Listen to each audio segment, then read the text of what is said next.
எல்லோருமே இப்போது நம்ம ரெயில் ஒன் ஆப் யூஸ் பண்ணி தான் டிக்கெட் புக் பண்ணுறது, பிளாட்ஃபார்ம் டிக்கெட் புக் பண்ணுறது, தட்கால் எல்லாமே மோஸ்ட்லி ரெயில் ஒன் ஆப்பில் தான் நீங்கள் பண்ணுறீங்கன்னு நினைக்கிறேன்.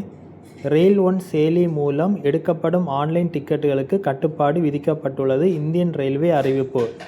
முன்பதிவு இல்லாத அன்ரிசர்வ்டு டிக்கெட்டுகளை ரெயில் ஒன் செயலி மூலமாக பதிவு செய்தால் அதை நேரடியாக ஃபோனில் காட்டினால் மட்டுமே செல்லுபடியாகும். ஸ்கிரீன்ஷாட்கள், பிடிஎஃப், வாட்ஸ்அப் ஃபார்வர்டுகள் ஏற்றுக்கொள்ளப்பட மாட்டாது எனவும், மீறினால் அபராதம் விதிக்கப்படும் எனவும் இந்தியன் ரயில்வே மீண்டும் திட்டவட்டமாக தெரிவித்துள்ளது.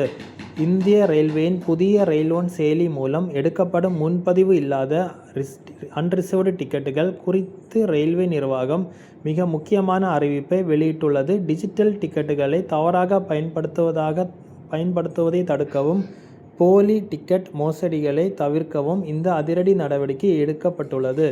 ரெயில் ஒன் செயலி மூலம் அன்ரிசர்வ்டு டிக்கெட்டுகளை முன்பதிவு செய்யும் பயணிகள் பயணத்தின் போது தங்களின் மொபைலில் உள்ள செயலியை நேரடியாக திறந்து காண்பித்தால் மட்டுமே அது செல்லுபடியாகும் என இந்திய ரயில்வே மீண்டும் திட்டவட்டமாக தெரிவித்துள்ளது.